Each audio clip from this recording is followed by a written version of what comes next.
Les conflits entre voisins sont de plus en plus fréquents et c'était le sujet de discussion du colloque du regroupement des gestionnaires copropriétaires du Québec. Monsieur Chagnon, vous êtes président d'honneur de l'événement d'aujourd'hui. Oui. D'abord, qu'est-ce qui vous a poussé à accepter la présidence d'honneur? Quand j'ai su que le thème était la médiation, l'arbitrage, la conciliation, c'est une nouvelle culture, ça, pour les avocats, puisque depuis 2009-2010, lorsque nous travaillions sur le nouveau Code de procédure civile, on parlait déjà de mettre ces solutions alternatives-là au début du Code de procédure civile. Et c'est là maintenant que les gens ont réalisé qu'au lieu de transporter un litige devant les tribunaux, si on était capable de se regarder dans les yeux et d'essayer de trouver ensemble une solution, on pourrait continuer, vous et moi, à faire affaire ensemble plus tard. Imaginez que même à l'intérieur d'une famille, parfois il y a des conflits, et là, du jour au lendemain, on s'en va vivre à côté des étrangers, on va partager notre mur ensemble.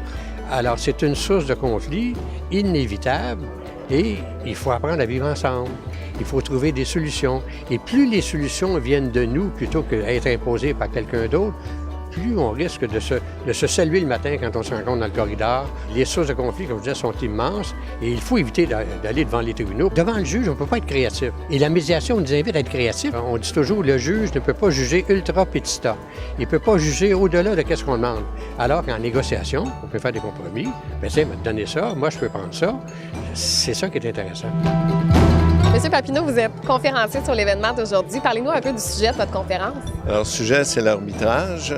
L'arbitrage, les gens connaissent un peu ça parce que c'est la même forme que devant le tribunal. L'arbitrage, où c'est différent, c'est que ce n'est pas un juge. Ça peut être un avocat, ça peut être un notaire, ça peut être un ingénieur qui va être le décideur. Alors, l'arbitre qui préside, il écoute les parties et il rend une décision. La beauté de l'arbitrage, c'est que c'est beaucoup plus rapide que les tribunaux. Dès que tout le monde est prêt, ça peut se tenir dans une semaine, 2 ou 3.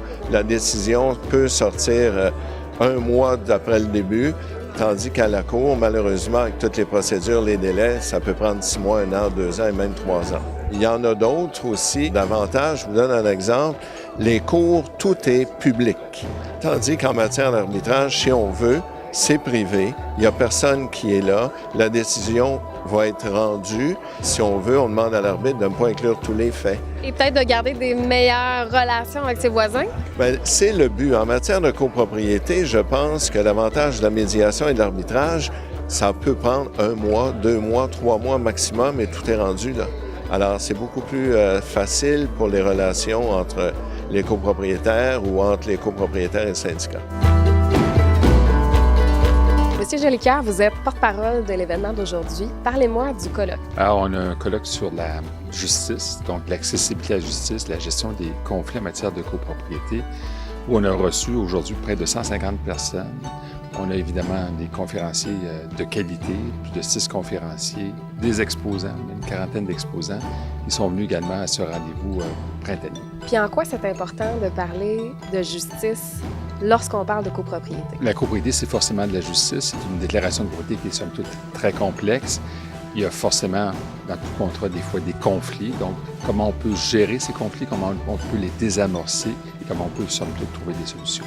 Donc, il s'agit de l'événement du printemps. Est-ce que vous avez d'autres événements, d'autres colloques qui s'en viennent? On a évidemment à chaque année 2 colloques. Donc, évidemment, c'est celui du printemps. On a également celui de l'automne qui a lieu en novembre prochain.